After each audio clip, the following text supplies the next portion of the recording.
तो कैसे हैं आप। आज है 5 अप्रैल। 5 अप्रैल के जितने भी इम्पोर्टेंट करंट अफेयर्स बनेंगे उसको हम इस वीडियो में डिस्कस करेंगे। चलिए शुरू करते हैं।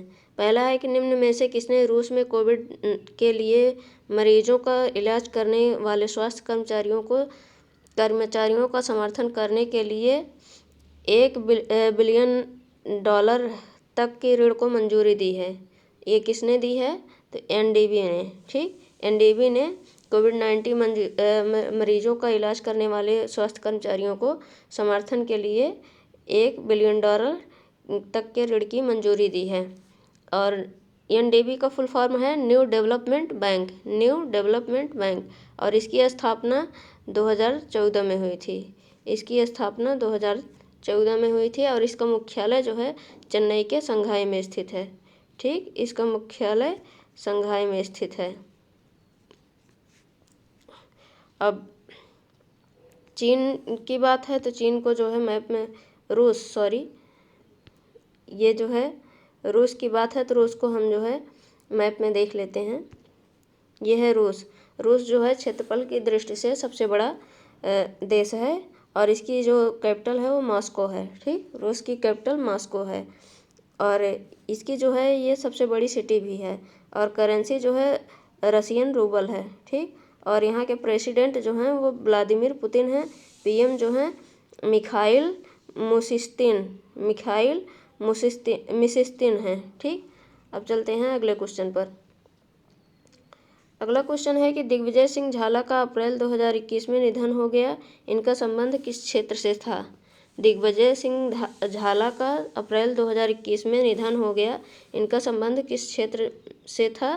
तो ये जो है राजनीति से था। ठीक, ये राजनीतिज्ञ थे दिग्विजय सिंह झाला। ठीक, इसे आप याद रखिएगा। अब चलते हैं अगले क्वेश्चन पर। अगला क्वेश्चन है कि अप्रैल 2021 में किस राज्य ने पत्रकारों को फ्रंट लाइन वर्कर्स घोषित किया और बिना किसी उम्र के प्रतिबंध के उनके लिए कोविड-19 टीकाकरण की घोषणा की है? अप्रैल 2021 में किस राज्य ने पत्रकारों को फ्रंट लाइन वर्कर्स घोषित किया और बिना किसी उम्र के प्रतिबंध के उनके लिए कोविड-19 टीकाकरण की घोषणा की? ये जो है उत्तराखंड ने किया है। ठीक, किसने किया है? तो उत्तराखंड ने। ठीक, अब उत्तराखंड ने किया है तो इसकी लोकेशन देख लेते हैं मैप में। ये है उत्तराखंड। उत्तराखंड जो है हिमाचल प्रदेश और हरियाणा उत्तर प्रदेश के साथ सीमा बनाता है। ठीक, और जो है नेपाल और चीन के साथ अंतर्राष्ट्रीय सीमा बनाता है उत्तराखंड। अब उत्तराखंड की बेसिक डिटेल देख लेते हैं। उत्तराखंड इसकी 2 कैपिटल है, एक गैरसैंण और एक देहरादून। गैरसैंण जो है वो ग्रीष्मकालीन कैपिटल है और देहरादून जो है वो विंटरकालीन कैपिटल है। मतलब कि विंटर ठंड मतलब कि शीतकालीन कैपिटल है। और यहाँ के जो सीएम हैं वो तीरथ सिंह रावत हैं। ठीक, यहाँ के सीएम तीरथ सिंह रावत हैं और यहाँ के गवर्नर जो हैं बेबी रानी मौर्य हैं। उत्तराखंड में 13 ज़िले हैं। लोकसभा सीट 5 है, राज्यसभा सीट 3 है, विधानसभा सीट 70 है। और उत्तराखंड की स्थापना 9 नवंबर 2000 को हुई थी। उत्तराखंड की स्थापना 9 नवंबर 2000 को हुई थी। ये जो है उत्तराखंड जो बना है ये उत्तर प्रदेश के जो है 13 ज़िले को काट करके उत्तराखंड बनाया गया है। ठीक, उत्तर प्रदेश के 13 ज़िले को काटकर उत्तराखंड बनाया गया। और उत्तराखंड के जो चीफ जस्टिस हैं वो राघवेंद्र सिंह चौहान हैं। राघवेंद्र सिंह चौहान उत्तराखंड के चीफ जस्टिस हैं और यहाँ का जो हाई कोर्ट है वो नैनीताल में स्थित है। ठीक, और उत्तराखंड किन किन राज्यों के साथ सीमा बनाता है? तो हिमाचल प्रदेश, हरियाणा और उत्तर प्रदेश। हिमाचल प्रदेश, हरियाणा और उत्तर प्रदेश 3 राज्यों के साथ सीमा बनाता है और 2 देशों के साथ नेपाल और चीन 2 देशों के साथ अंतर्राष्ट्रीय सीमा बनाता है। ठीक, अब चलते हैं अगले क्वेश्चन पर। अगला क्वेश्चन है कि खान कार्रवाई में जागरूकता और सहायता के लिए अंतर्राष्ट्रीय दिवस कब मनाया जाता है? खान कार्रवाई में जागरूकता और सहायता के लिए अंतर्राष्ट्रीय दिवस कब मनाया जाता है? तो ये जो है 4 अप्रैल को मनाया जाता है। ठीक, खान कार्रवाई में जागरूकता और सहायता के लिए अंतर्राष्ट्रीय दिवस 4 अप्रैल को मनाया जाता है। और अभी 2 अप्रैल में वर्ल्ड ऑटिज्म जागरूकता दिवस मनाया गया है। ठीक, वर्ल्ड ऑटिज्म जागरूकता दिवस 2 अप्रैल को मनाया गया है, अप्रैल के बारे में है। अब यहाँ पर इम्पोर्टेंट डे आया है, तो जो मार्च के जितने भी इम्पोर्टेंट डेज थे उसको हम एक बार रिवाइज कर लेते हैं। जैसे 1 मार्च को शून्य भेदभाव दिवस हर साल मनाया जाता है। 3 मार्च को विश्व वन्यजीव दिवस और विश्व श्रवण दिवस मनाया जाता है। 4 मार्च को राष्ट्रीय सुरक्षा दिवस मनाया जाता है। 8 मार्च को राष्ट्रीय महिला दिवस मनाया जाता है। 10 मार्च को CISF स्थापना दिवस मनाया जाता है। 11 मार्च को विश्व किडनी दिवस 2021 में 11 मार्च को मनाया गया। और 14 मार्च को दुनिया भर में नदियों के लिए अंतर्राष्ट्रीय दिवस का आयोजन किया जाता है। 15 मार्च को विश्व उपभोक्ता अधिकार दिवस मनाया जाता है। 16 मार्च को राष्ट्रीय प्रतिरक्षण दिवस मनाया जाता है। 18 मार्च को ग्लोबल रिसाइकलिंग डे मनाया जाता है। 20 मार्च को अंतर्राष्ट्रीय खुशी दिवस और विश्व गौरैया दिवस वर्ल्ड स्पैरो डे मनाया जाता है। और 21 मार्च को अंतर्राष्ट्रीय वन दिवस मनाया जाता है। 22 मार्च को विश्व जल दिवस मनाया जाता है। 23 मार्च को विश्व मौसम विज्ञान दिवस मनाया जाता है। और 24 मार्च को विश्व क्षय रोग या TB दिवस मनाया जाता है। और 27 मार्च को विश्व रंगमंच दिवस मनाया जाता है। और 27 मार्च 2021 में अर्थ आवर डे मनाया गया। ठीक, जो अर्थ आवर डे है वो मार्च के अंतिम शनिवार को मनाया जाता है। और अब की बार जो है मार्च का अंतिम शनिवार 27 मार्च को पड़ा था। ठीक, इसलिए 27 मार्च 2021 में अर्थ आवर डे मनाया गया। ठीक, अब चलते हैं अगले क्वेश्चन पर। अगला क्वेश्चन है कि किस राज्य सरकार ने डायल 112 का आपातकालीन प्रतिक्रिया सहायता प्रणाली का शुभारंभ किया है? किस राज्य सरकार ने डायल 112 का आपातकालीन प्रतिक्रिया सहायता प्रणाली का शुभारंभ किया है? ये किसने किया है? ओडिशा ने। ठीक, ये जो है ये डायल 112 जो है आपातकालीन प्रतिक्रिया सहायता प्रणाली का शुभारंभ ओडिशा राज्य सरकार ने किया है। अब ओडिशा राज्य सरकार ने किया है तो इसको मैप में देख लेते हैं ओडिशा को। ये है ओडिशा। ठीक, ये ओडिशा है। ये जो है आंध्र प्रदेश, छत्तीसगढ़, झारखंड और पश्चिम बंगाल 4 राज्यों के साथ सीमा बनाता है ओडिशा। ठीक, और ये जो है ये बंगाल की तट पर मतलब कि बंगाल की खाड़ी के साथ ये सीमा बनाता है, तटीय प्रदेश है। और ये जो है इस तरीके से 9 राज्य जो हैं 9 राज्य तटीय प्रदेश हैं। ठीक, अब ओडिशा की बेसिक डिटेल देख लेते हैं। ओडिशा, इसकी राजधानी जो है वो भुवनेश्वर है। ठीक, ओडिशा की राजधानी भुवनेश्वर है और ओडिशा की स्थापना 1 अप्रैल 1936 को हुई थी। और उड़ीसा के जो चीफ मिनिस्टर हैं वो नवीन पटनायक हैं और राज्यपाल जो हैं वो गणेशी लाल हैं। ठीक, और उड़ीसा के जो चीफ जस्टिस हैं वो एस मुरलीधर हैं। उड़ीसा के चीफ जस्टिस एस मुरलीधर हैं और उड़ीसा की जो हाई कोर्ट है वो कटक में स्थित है। और उड़ीसा में 30 ज़िले हैं, 21 लोकसभा सीट, राज्यसभा सीट 10 और विधानसभा सीट 147 है। और उड़ीसा में चिल्का झील है। उड़ीसा में चिल्का झील है जो कि सबसे अधिक खारे पानी वाली झील है। ठीक, खारे पानी वाली सबसे अधिक खारे पानी वाली झील चिल्का झील है। और सबसे अधिक खारेपन वाली जो झील है वो जो है सांभर झील है, राजस्थान में है। ठीक, सांभर झील राजस्थान में है। और यहाँ पर कौन कौन से बांध है तो हीराकुंड बांध महानदी पर स्थित है और मंदिरा बांध शंख नदी पर स्थित है। ठीक, और उड़ीसा किन किन राज्यों के साथ सीमा बनाता है तो पश्चिम बंगाल, झारखंड, छत्तीसगढ़, आंध्र प्रदेश। पश्चिम बंगाल, झारखंड, छत्तीसगढ़, आंध्र प्रदेश 4 राज्यों के साथ ये जो है सीमा बनाता है उड़ीसा। और यहाँ पर कौन कौन से नेशनल पार्क हैं तो Bhitarkanika national park, Simlipal national park, Gahirmatha wildlife sanctuary और Satkosia gorge wildlife sanctuary. यहाँ पर 4 जो है नेशनल पार्क स्थित हैं, इसको आप याद रखिएगा। और यहाँ की एक सिटी है राउरकेला। राउरकेला को स्टील सिटी ऑफ ओडिशा कहते हैं। ठीक, राउरकेला को स्टील सिटी ऑफ ओडिशा कहते हैं। अब चलते हैं अगले क्वेश्चन पर। अगला क्वेश्चन है कि लव जिहाद को रोकने के लिए विधेयक पारित करने वाला तीसरा राज्य कौन बना? लव जिहाद को रोकने के लिए विधेयक पारित करने वाला तीसरा राज्य कौन बना? तो ये जो है गुजरात बना है। ठीक, गुजरात राज्य लव जिहाद को रोकने के लिए विधेयक पारित करने वाला तीसरा राज्य बना। अगर गुजरात तीसरा राज्य बना तो पहले और दूसरे नंबर पर कौन है? पहले नंबर पर उत्तर प्रदेश है और दूसरे नंबर पर एमपी है, मध्य प्रदेश। ठीक, पहले नंबर पर उत्तर प्रदेश है और दूसरे नंबर पर मध्य प्रदेश है और तीसरे नंबर पर गुजरात है। ठीक, अब गुजरात की बात है तो गुजरात को हम मैप में देख लेते हैं। यह है गुजरात। ठीक, ये गुजरात है और गुजरात जो है राजस्थान, मध्य प्रदेश और महाराष्ट्र 3 राज्यों के साथ सीमा बनाता है। गुजरात जो है राजस्थान, मध्य प्रदेश और महाराष्ट्र 3 राज्यों के साथ सीमा बनाता है और ये जो है पाकिस्तान के साथ अंतर्राष्ट्रीय सीमा बनाता है। और जो कोस्टल एरिया है, मतलब कि तटीय प्रदेशों में से 9 तटीय प्रदेश हैं। 9 तटीय प्रदेशों में से सबसे ज़्यादा तटरेखा वाला, मतलब कि सबसे लंबी तटरेखा वाला राज्य जो है गुजरात है। ठीक, इतना जो है गुजरात के बारे में याद रखिएगा और गुजरात की बेसिक डिटेल भी देख लेते हैं। गुजरात, इसकी स्थापना 1 मई 1960 को हुई थी और यहाँ की राजधानी जो है गांधीनगर है। गुजरात की राजधानी गांधीनगर है और जो है ये मतलब गुजरात जो है सबसे लंबा कोस्टल लाइन वाला राज्य है। और गुजरात में 33 ज़िले हैं। लोकसभा सीट 26 है, राज्यसभा सीट 11 है, विधानसभा सीट 182 है। और गुजरात के जो सीएम हैं वो विजय रूपाणी हैं। ठीक, और गवर्नर जो हैं आर्य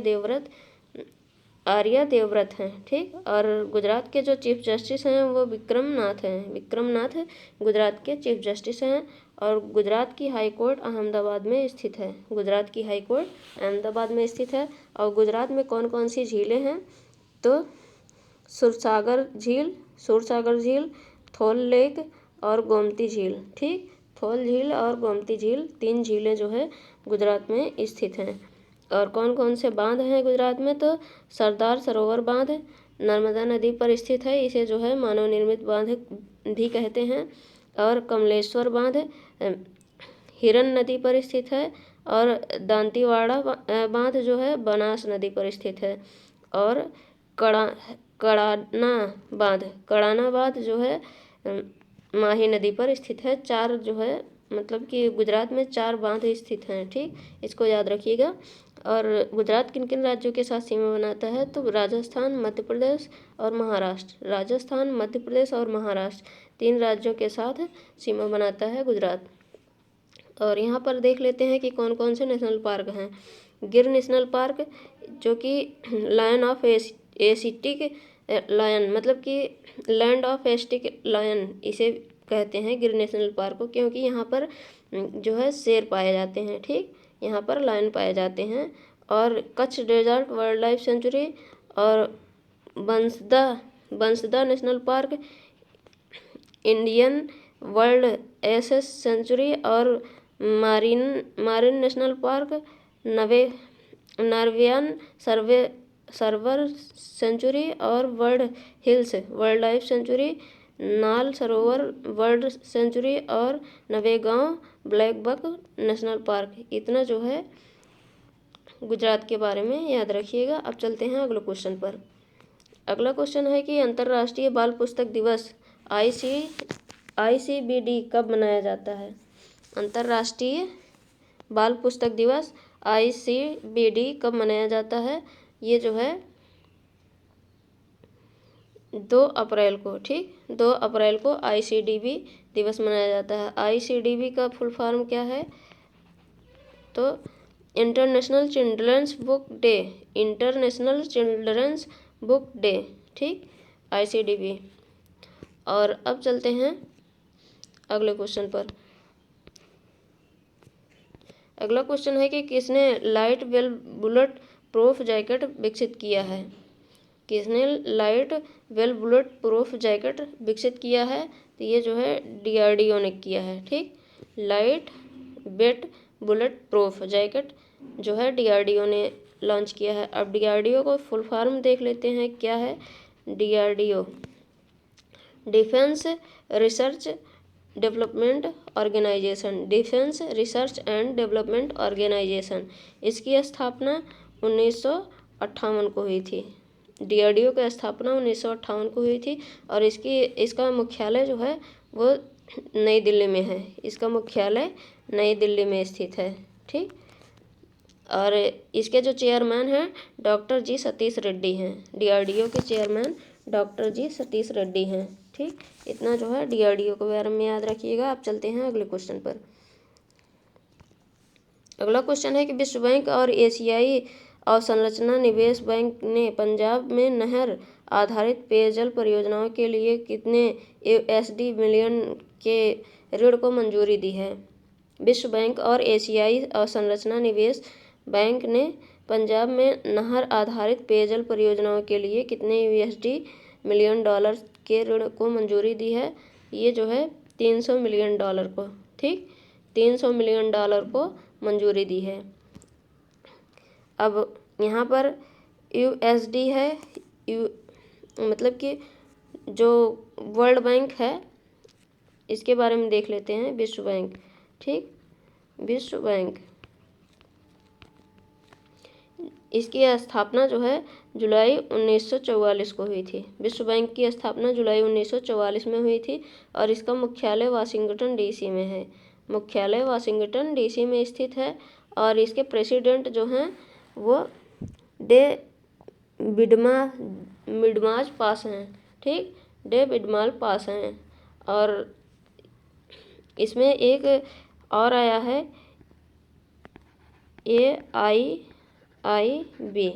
AIIB, ठीक, इसका जो है स्थापना, इसकी मतलब कि इसका फुल फॉर्म देख लेते हैं कि इसका फुल फॉर्म क्या होता है। इसका फुल फॉर्म है Asian infrastructure investment bank, Asian infrastructure investment bank. ठीक, और इसकी स्थापना जो थी वो 2015 में हुई है, 2015 में AIIB की। ठीक, और इसका मुख्यालय जो है वो चीन के बीजिंग में स्थित है। इसमें 103 सदस्य हैं। ठीक, AIIB में 103 सदस्य हैं और इसका मुख्यालय चीन के बीजिंग में स्थित है। ठीक, अब चलते हैं अगले क्वेश्चन पर। अगला क्वेश्चन है कि क्षमता निर्माण आयोग कैपेसिटी बिल्डिंग कमीशन ने नए अध्यक्ष नए अध्यक्ष कौन बने हैं। क्षमता निर्माण आयोग के नए अध्यक्ष कौन बने हैं, तो आदिल जैनुल भाई जो हैं ये क्षमता निर्माण आयोग के नए अध्यक्ष बने हैं। हाल ही में सरकार ने सभी स्तरों पर सिविल सेवकों को प्रशिक्षित करने के लिए national programme for civil service capacity building, जिसे मिशन कर्मयोगी भी कहा जाता है, के तहत आयोग को मंजूरी दी है। ठीक, अब चलते हैं अगले क्वेश्चन पर। अगला क्वेश्चन है कि किस राज्य के रामागुंडम में 100 मेगावाट की क्षमता वाला भारत का सबसे बड़ा तैरता हुआ सौर ऊर्जा संयंत्र स्थापित किया जाएगा। किस राज्य के रामागुंडम में 100 मेगावाट की क्षमता वाला भारत का सबसे बड़ा तैरता हुआ सौर ऊर्जा संयंत्र स्थापित किया जाएगा, तो ये तेलंगाना में। ठीक, तेलंगाना में रामागुंडम में 100 मेगावाट का क्षमता वाला सौर ऊर्जा संयंत्र तैरता हुआ स्थापित किया जाएगा। और यह सौर ऊर्जा परियोजना राष्ट्रीय थर्मल पावर कॉरपोरेशन NTPC द्वारा कमीशन किया जाएगा, मतलब कि उसके NTPC द्वारा स्थापित किया जाएगा। और इस परियोजना में 4.5 लाख फोटोवोल्टिक पैनल होंगे। ठीक, और इसके बारे में और भी देख लेते हैं कि 600 मेगावाट क्षमता वाला दुनिया का सबसे बड़ा और सौर ऊर्जा संयंत्र world largest solar power plant Madhya Pradesh में नर्मदा नदी पर ओंकेश्वर बांध पर स्थापित किया जा रहा है। और 3000 करोड़ रुपए की लागत वाली इस परियोजना के 2022-23 तक बिजली उत्पादन शुरू करने की उम्मीद है। ठीक, अब अगला क्वेश्चन देखते हैं। अगला क्वेश्चन है कि हाल ही में जारी किए गए आंकड़ों के अनुसार भारतीय रेलवे ने 2020-21 के दौरान एक ही वर्ष में कितने किलोमीटर से अधिक मार्ग को कवर करने वाले सेक्शन का विद्युतीकरण किया है। हाल ही में जारी किए गए आंकड़ों के अनुसार भारतीय रेलवे ने 2020-21 के दौरान एक ही वर्ष में कितने किलोमीटर से अधिक के मार्ग को कवर करने वाले सेक्शन का विद्युतीकरण किया है, तो ये जो है 6000 किलोमीटर। ठीक, 6000 किलोमीटर का जो है विद्युतीकरण किया गया है। भारतीय रेलवे ने आयातित पेट्रोलियम आधारित ऊर्जा पर देश की निर्भरता को कम करने के लिए हाल ही वर्षों में विद्युतीकरण का बहुत जोर दिया है। ठीक, विद्युतीकरण पर बहुत जोर दिया गया है। और आगे भी है कि भारतीय रेलवे विश्व के सबसे उत्कृष्ट रेलवे नेटवर्क में से एक है। भारतीय रेलवे का 1,51,000 किलोमीटर ट्रैक, 7,000 स्टेशन और 13 लाख कर्मचारी तथा 160 वर्षों का इतिहास है। ठीक, इतना जो है आप याद जरूर रखिएगा। और अगला है कि भारत में रेलवे की शुरुआत 16 अप्रैल 1853 को बोरी बंदर और थाने के बीच हुई थी। ठीक, भारत में रेलवे की शुरुआत 16 अप्रैल 1853 को बोरी बंदर और थाने के बीच हुई थी। ठीक, अब चलते हैं अगले क्वेश्चन पर। अगला क्वेश्चन है कि विश्व वन्यजीव दिवस किस तिथि को मनाया जाता है। विश्व वन्यजीव दिवस किस तिथि को मनाया जाता है, तो 5 मार्च को। ठीक, विश्व वन्यजीव दिवस 5 मार्च को मनाया जाता है। 20 दिसंबर 2013 को संयुक्त राष्ट्र महासभा यूनाइटेड नेशन जनरल असेंबली ने अपने 68वें सत्र में 3 मार्च को विश्व वन्यजीव दिवस के रूप में नामित किया था। और इस दिन 1973 में वन्य जीवों और वनस्पतियों की लुप्तप्राय प्रजातियों में अंतर्राष्ट्रीय व्यापार पर कन्वेंशन को अपनाया गया था। ठीक, convention on international trade in endangered species of world fauna and flora. ठीक, अब चलते हैं अगले क्वेश्चन पर। अगला क्वेश्चन है कि हाल ही में किस तिथि को ओएनजीसी के अध्यक्ष और प्रबंध निदेशक के पद का अतिरिक्त प्रभार दिया गया है। हाल ही में किस तिथि को ओएनजीसी के अध्यक्ष और प्रबंध निदेशक के पद का अतिरिक्त प्रभार दिया गया है। किस तिथि को नहीं, किसे, सॉरी ये क्वेश्चन गलत हो गया है। किस तिथि को नहीं, किसे मतलब दिया गया है, तो ये सुभाष कुमार को दिया गया है। ठीक, ओएनजीसी के अध्यक्ष और प्रबंध निदेशक का भार सुभाष कुमार को दिया गया है। ये जो इनके पहले जो है शशि शंकर थे। ठीक, शशि शंकर का ये स्थान लेंगे। सुभाष कुमार 36 साल से इस उद्योग के साथ जुड़े हैं और वह 1885 में वित्त और लेखा अधिकारी के रूप में ओएनजीसी में शामिल हुए थे। ठीक, ओएनजीसी का फुल फॉर्म देख लेते हैं, तो oil and natural gas corporation. ONGC का फुल फॉर्म है oil and natural gas corporation. इसका मुख्यालय जो है वो बसंत कुंज दिल्ली में स्थित है। इसके जो सीईओ हैं वो शंकर हैं, मतलब कि अब शंकर नहीं रह गए, अब जो है सुभाष कुमार हो गए हैं। ठीक, और इसके स्थापना जो है गवर्नमेंट ऑफ इंडिया ने की थी। और कब हुई थी, तो 14 अगस्त 1956 को हुई थी। ठीक, अब चलते हैं अगले क्वेश्चन पर। अगला क्वेश्चन है कि हाल ही में 3 अप्रैल 2021 को छत्तीसगढ़ के किस स्थान पर माओवादियों के साथ सुरक्षा बलों की मुठभेड़ में 22 सुरक्षाकर्मी शहीद हो गए। हाल ही में 3 अप्रैल 2021 को छत्तीसगढ़ में किस स्थान पर माओवादियों के साथ सुरक्षा बलों की मुठभेड़ में 22 सुरक्षाकर्मी शहीद हो गए। ये सुकमा, छत्तीसगढ़ के सुकमा स्थान पर 3 अप्रैल को मुठभेड़ हुई थी। तो हमारे देश के जो 22 जवान थे वो शहीद हो गए। बहुत ही दुखद घटना हुई थी कि हमारे देश के 22 भाई जो है देश को छोड़ करके चले गए। और सीआरपीएफ का full form central reserve police force है। इसकी स्थापना 27 जुलाई 1939 को हुई थी और इसका मोटो था सेवा और निष्ठा, सर्वे एंड लायबिलिटी। ठीक, और इसका मुख्यालय नई दिल्ली में स्थित है। दरअसल 3 अप्रैल 2021 को माओवादियों के साथ सुरक्षा बलों की मुठभेड़ शुरू हुई थी। यह घटना छत्तीसगढ़ के सुकमा के जगरगुंडा क्षेत्र की है। इन बलों में सीआरपीएफ, कोबरा के जवान शामिल थे। ठीक, सीआरपीएफ और कोबरा के जवान शामिल थे और 22 सुरक्षाकर्मी मारे गए। कोबरा में जो है commando battalion for result action, cobra का फुल फॉर्म है। ठीक, अब आगे देखते हैं।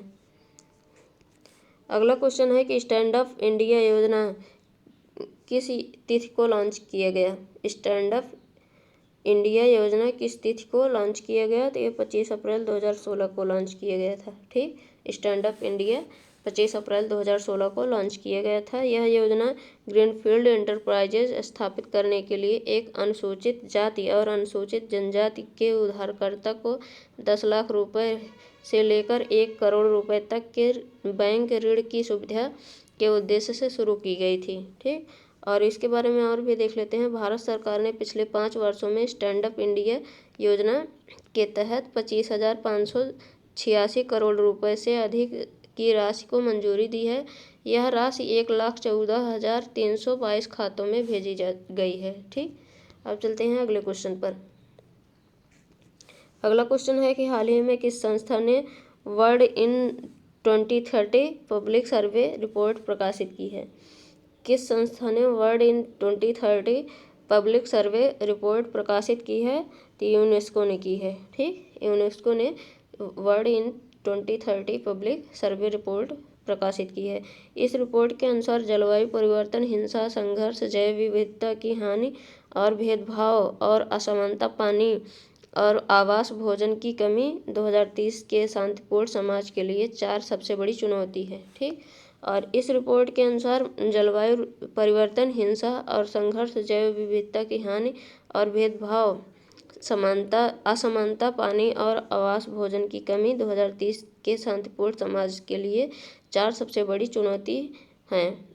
और आगे है कि प्रतिभागियों के अनुसार 2030 में आने वाली कई कठिनाइयों के लिए शिक्षा एकमात्र महत्वपूर्ण समाधान है। हालांकि उत्तर अमेरिकी अमेरिका, कनाडा विज्ञान में विश्वास करते हैं और शिक्षा में नहीं। और अगला है कि शिक्षा के अलावा एकमात्र अन्य समाधान अंतर्राष्ट्रीय सहयोग है। ठीक, अब हम इसके बारे में और भी देख लेते हैं इस रिपोर्ट में क्या क्या है।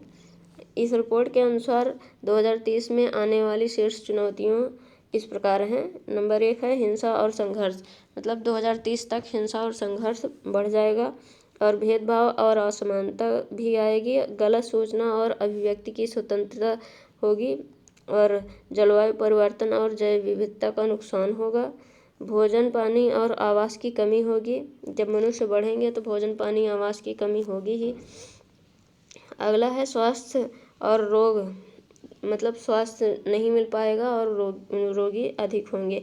कार्य और अवसरों का अभाव, अभी बहुत से लोग भारत में बेरोजगार घूम रहे हैं और 2030 तक और भी बेरोजगारी बढ़ेगी और काम कम पड़ेंगे। ठीक, और राजनीतिक भागीदारी और लोकतांत्रिक सिद्धांत, आर्टिफिशियल इंटेलिजेंस और नई तकनीकें और परंपरागत और संस्कृति जोखिम में। ठीक, आर्टिफिशियल इंटेलिजेंस और नई तकनीकें जैसे रोबोट वगैरह ये सब बनाए जा रहे हैं और तकनीकें सीख करके लोग पता नहीं कितनी अजीब अजीब की तकनीकें सीख रहे हैं, जिसके माध्यम से अभी हाल ही में एक न्यूज़ आई है कि उसमें जो साइबर अपराधी हैं वो लोग पहले था कि बैंकर के पास फ़ोन करके OTP मांगते थे, लेकिन अब खाता धारक के पास फ़ोन करते हैं कि मैं तुम्हारे खाते से पैसा ट्रांसफ़र कर रहा हूँ, सारे पैसे ट्रांसफ़र कर लिया और मैसेज आता है कि ज़ीरो बैलेंस, कि खाते में ज़ीरो बैलेंस है। और उसके बाद जब खाता धारक फ़ोन करके बार बार रिक्वेस्ट करता है तो साइबर अपराधी जो होते हैं वो लोग एक OTP मांगते हैं, कि OTP फ़ोन पे जाएगा, उसको आप हमें बताइए, आपको आधा पैसा वापस करेंगे। अगर जो व्यक्ति OTP बता दिया तो उसका पैसा गायब हो जाता है और जिसने नहीं बताया तो उसका पैसा वापस भी हो सकता है। ठीक, अब चलते हैं आगे, यूनेस्को के बारे में देख लेते हैं कि यूनेस्को क्या है। यूनेस्को का अर्थ है united nation education, scientific and cultural organisation, संयुक्त राष्ट्र शैक्षिक, विज्ञान और सांस्कृतिक संगठन है। ठीक, इसकी स्थापना 1945 में हुई थी और यूनेस्को का मुख्यालय फ्रांस के पेरिस में स्थित है। यूनेस्को की कुछ खास पहलें इस प्रकार हैं, जैसे विश्व धरोहर सूची वर्ल्ड हेरिटेज लिस्ट। यूनेस्को किसी स्थान को वर्ल्ड हेरिटेज साइट का टैग प्रदान करने के लिए जिम्मेदार है। और यूनेस्को के अनुसार 167 देशों में 1121 विश्व विरासत स्थल हैं। ठीक, इतना आप यूनेस्को के बारे में याद रखिएगा। अब चलते हैं अगले क्वेश्चन पर। अगला क्वेश्चन है कि हाल ही में किस खिलाड़ी ने नेपाल में संपन्न हुए साउथ एशियन वुशु चैंपियन में स्वर्ण पदक जीता है। किस खिलाड़ी ने नेपाल में संपन्न हुए साउथ एशियन वुशु चैंपियनशिप में स्वर्ण पदक जीता है? तो अनिया मिथुन ने। ये हैं अनिया मिथुन। इन्होंने जो है साउथ एशियन वुशु चैंपियनशिप में स्वर्ण पदक जीता है। 28 वर्षीय अनिया मिथुन ने चैंपियनशिप में 70 किलोग्राम वर्ग में देश का प्रतिनिधित्व किया और वह भारतीय टीम में पहुंचने वाले दक्षिण भारत के पहले वुशु खिलाड़ी हैं। ठीक, अब अगला क्वेश्चन देखते हैं। अगला क्वेश्चन है कि हाल ही में किसने माई गॉड इंडिया के सहयोग से be the brand ambassador of Tribes India और be a friend of Tribes India नामक 2 प्रतियोगिताओं की शुरुआत की है? किसने माई गॉड डॉट इंडिया के सहयोग से be the brand ambassador of Tribes India और be a friend of Tribes India नामक 2 प्रतियोगिताएं शुरू की है? तो ट्राइफिड जो है शुरू की है। ठीक, और इन प्रतियोगिताओं को आदिवासी शिल्प, संस्कृति और जीवन शैली को बढ़ावा देने के एकमात्र उद्देश्य के साथ लॉन्च किया गया है। और इन नवीन प्रतियोगिताओं के माध्यम से जनजातीय विरासत, कला, शिल्प के बारे में जागरूकता को आम जनता के बीच बढ़ाया जा सकता है। और IBAL को corporation marketing federation of India, इसकी स्थापना जो है 1987 में हुई थी और मुख्यालय जो है न्यू दिल्ली में स्थित है। ठीक, अब चलते हैं कल के प्रश्न पर। कल का प्रश्न जो था उसको हम देख लेते हैं। जैसे किस संस्था ने ग्लोबल जेंडर गैप रिपोर्ट 2021 जारी की? तो WEF ने जारी की। और अगला है कि जानवरों के लिए पहला कोरोना वैक्सीन किस देश में पंजीकृत किया गया था? ये रूस में किया गया था। ठीक, अगला है कि बिहार देश का पहला राज्य बनने के लिए तैयार है जिसमें कितने हरित ऊर्जा कुशल शहर हैं? ये 2 कुशल शहर हैं। ठीक, अगला है कि मार्च 2021 में आयुर्वेद पर्व का आयोजन किस शहर में किया गया? तो भुवनेश्वर में। ओडिशा की राजधानी भुवनेश्वर में किया गया। अगला है कि मार्च 2021 में कितने करोड़ से अधिक ई-वे बिल जनरेट किए गए हैं? तो 7 करोड़। ठीक, और अगला है कि दक्षिण मध्य रेलवे ने दावा किया है कि उसने वित्तीय वर्ष 2020-21 के दौरान अपने रेल नेटवर्क पर कितने किलोमीटर ट्रैक का विद्युतीकरण किया है? तो 750 किलोमीटर। ये थे कल के क्वेश्चन। अब देखते हैं आज के क्वेश्चन। आज का क्वेश्चन है कि 2023 में पुरुषों की मुक्केबाजी विश्व चैंपियनशिप किस देश में आयोजित होगी? अगला क्वेश्चन है बिम्स्टेक में कितने सदस्य हैं? अगला क्वेश्चन है कि किस राज्य के मंत्रिमंडल ने राज्य में अवैध खनन की जांच के लिए एक प्रवर्तन निदेशालय की स्थापना को मंजूरी दी है? अगला क्वेश्चन है कि कालिया योजना किस राज्य से संबंधित है? अगला क्वेश्चन है भारत ने पहली बार किस दक्षिणी अमेरिकी देश में से कच्चा तेल खरीदा है? अगला क्वेश्चन है कि भारतीय सेना किस देश में बहुराष्ट्रीय सैन्य अभ्यास अर्थात शांतिर अग्रसेन सेना 2021 में भाग लेगी? दोस्तों, ये रहे क्वेश्चन आपके। इसके आंसर आपको कमेंट बॉक्स में कमेंट करके बताना है और ये भी बताना है कि आपको वीडियो कैसा लगा। और वीडियो को लाइक और शेयर कीजिएगा। चैनल पर जो लोग नए जुड़े हैं वो चैनल को सब्सक्राइब कीजिए। Thank you.